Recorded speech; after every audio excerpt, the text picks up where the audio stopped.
एक मंदिर, दोन तालुके आणि अनेक वर्षांपासून सुरू असलेला वाद. पण सत्य नेमकं काय, जाणून घेऊया या व्हिडिओमध्ये.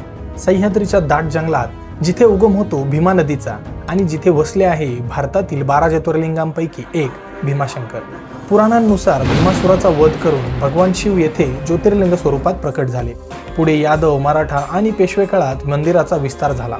सह्याद्रीच्या उंच डोंगरांमध्ये वसलेला हा परिसर भौगोलिकदृष्ट्या अत्यंत वैशिष्ट्यपूर्ण आहे. मुख्य मंदिराचा भाग प्रामुख्याने खेड तालुक्यात येतो, तर अभयारण्य, जाण्याचा घाटमार्ग, मंदिराच्या पायऱ्या, पार्किंग आणि पर्यटन सुविधा आंबेगाव तालुक्यात आहेत.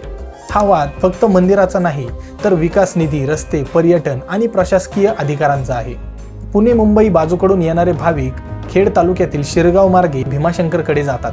हा रस्ता अंतराने लहान असला तरी घाटमार्ग अरुंद आणि अवघड मानला जातो आणि पुढे तळेघर मार्गेच आंबेगाव तालुक्यातूनच मंदिराकडे जावे लागते. तर नाशिक आणि उत्तर भारताकडून येणारे भाविक प्रामुख्याने मनसर आंबेगाव मार्गाचा वापर करतात, कारण हा रस्ता तुलनेने रुंद आणि सोयीस्कर मानला जातो. दरम्यान खेड बाजूने नवीन रस्ते आणि विकास प्रकल्प आणण्याचे प्रयत्न सुरू आहेत. मात्र दुसऱ्या बाजूला स्थानिक धरणग्रस्त शेतकरी आणि ग्रामस्थ पुन्हा जमीन जाण्याच्या भीतीने विरोध करत आहेत.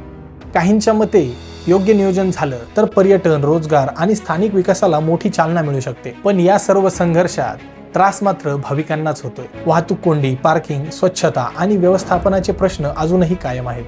कदाचित उपाय एकच, संयुक्त विकास आराखडा, पर्यावरणपूरक पर्यटन आणि दोन्ही तालुक्यांचा समान सहभाग. भीमाशंकर हे फक्त खेड किंवा आंबेगाव पुरते मर्यादित नसून सह्याद्रीचा वारसा आहे, महाराष्ट्राची ओळख आहे आणि लाखो भाविकांचे श्रद्धास्थान आहे.